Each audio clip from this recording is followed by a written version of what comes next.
వైష్ణవిని ఆహ్వానిద్దాం.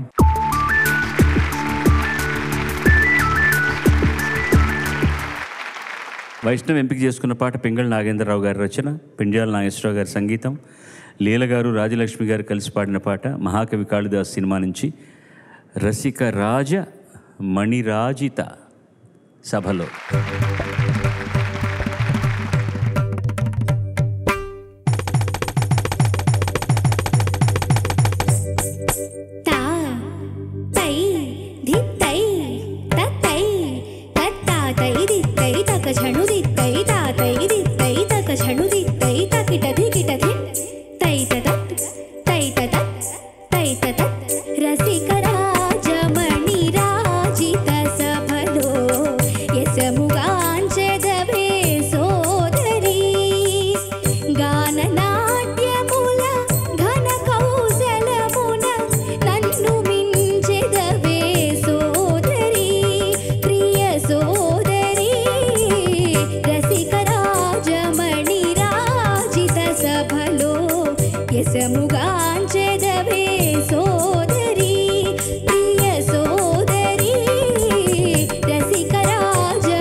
చాలా బాగా పాడావమ్మా, చాలా బాగుంది.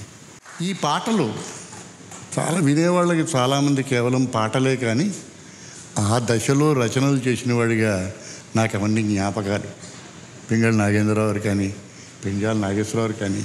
పెండ్యాల నాగేశ్వరరావు గారు చరిత్రను సృష్టించగలిగిన, ఆయన చేయగలిగిన ప్రయోగాలు చాలా తక్కువ మంది చేసి ఉంటారు. నాకు చాలామంది పెద్ద పెద్ద గాయనీమణులు, గాయకులు చెప్పడం విన్నాను, ఆయన పాట పాడడము, ఒళ్ళు దగ్గర పెట్టుకు పాడడము అన్నది ప్రత్యేకమైన కృషి అని. అంత చక్కటి, అంత అపూర్వమైన పాటలు. ఆ పాటల్లో ఇదొక పాట చాలా అద్భుతంగా. ఈ దశలో ఈ పిల్లలు ఇంత చక్కగా పాడుతున్నారంటే చాలా ఆనందంగా ఉంది. చెప్పక్కర్లేదు, ఇందులో కాంబోజీ అని ఉంది కాబట్టి. మొదలుపెట్టినప్పుడు నాకు తేడా చాలా తక్కువ, బిలహరికి కాంబోజీకి అనిపిస్తుంది. నాకు పక్కనే ఉంటుంది కదా బిలహరి రాగం. నీకు తెలిస్తే చెప్పగలవా కాంబోజీ రాగం? సరిగా మా పద సా నీ ద ప మ గరి సా. మరి బిలహరి ఒకసారి చెప్పు, ఆరోహణ ఆరోహణ. సరిగా పద సా నీ ద ప మ గరి సా. ఏమిటి తేడా రెండింటికి? మధ్యమం కాంబోజీ రాగంలో వస్తుంది సార్ ఆరోహణలో, కానీ బిలహరిలో ఆరోహణలో మధ్యమం రాదు. అలాగే నిషాదం కూడా కదా? నిషాదం కూడా.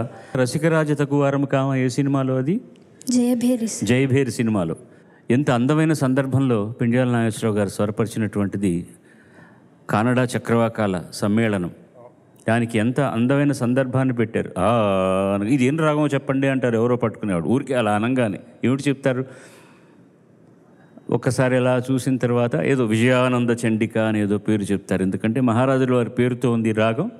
మేము అక్కడ వినలేదే అంటే అవును, ఇది ఆరోహణలో కానడం ఉంటుంది, అవరోహణలో చక్రవాకం ఉంటుంది, లేకపోతే అటు ఇటుగానో అని చెప్పి ఒక సందర్భాన్ని సృష్టిస్తే దానికి అత్యద్భుతమైనటువంటి సంగీతాన్ని సమకూర్చిన మహామేధావి పెండ్యాల నాగేశ్వరరావు గారు. ఆయనకు ఎందుకంటే ఆయన మొట్టమొదట నాటకాలకు హార్మోనిస్ట్గా పనిచేశారు. అంతకు మునిపే డొక్కశుద్ధిగా సంప్రదాయ సంగీతాన్ని నేర్చుకున్నటువంటి వ్యక్తి. ఆ తర్వాత నాటకాల్లో వేషాలు వేశారు. హిందుస్థానీలో కూడా ఆయనకు చాలా పరిచయం ఉండేది. చాలా మంచి మంచి రాగాలు తీసుకుని. ఏమిటి ఇంతసేపు దీని గురించి చెప్తున్నారు, నేను పాడిన దాని గురించి ఏం చెప్పరు అంటే, నాకు నీ గురించి చెప్పడానికి ఏం అవకాశం ఇవ్వలేదు కాబట్టి మిగతా విషయాలు మాట్లాడుతున్నాను. ఎన్నాళ్ళు ప్రాక్టీస్ చేసావు ఈ పాట? 10 days. 10 రోజులు ప్రాక్టీస్ చేసావు. ఇందులో కష్టం ఏంటంటే అమ్మాయి లాస్ట్లో చిట్టస్వరం అయిన తర్వాత పల్లవికి వచ్చేసరికి she was little breathless. I can understand. కారణం ఏమిటి చెప్పమంటారా? ఇద్దరు పాడినవి, ఆ స్వరం కూడాను ఇద్దరు విన్యాసాలతో పాడినటువంటిది. తను ఒక్కటే పాడాలి. దానికి చాలా ఓపిక కావాలి, చాలా శక్తి కావాలి, చాలా దమ్ము కావాలి. ముఖ్యంగా వారు సంగీతం చేస్తున్న రోజుల్లో ఘంటసాల గారు, పీలీల గారు, సుశీలమ్మ గారు, తర్వాత వచ్చిన వాళ్ళు జానకమ్మ గారు పాడినటువంటి అత్యద్భుతమైనటువంటి గీతాలు. ఎందుకంటే ఒక ఇది టీం వర్క్ అంటాం కదా మనం. ఆ టీం వర్క్లో ఆయన చేసినటువంటి పాటలు పాడగలిగే ప్రజ్ఞా పాఠవాళ్ళు ఉన్నటువంటి మహాగాయని గాయకులు ఉండడం ఆ రోజుల్లో చాలా గొప్ప విశేషం. అది చక్కగా పాడావు. శుభం భూయాలు.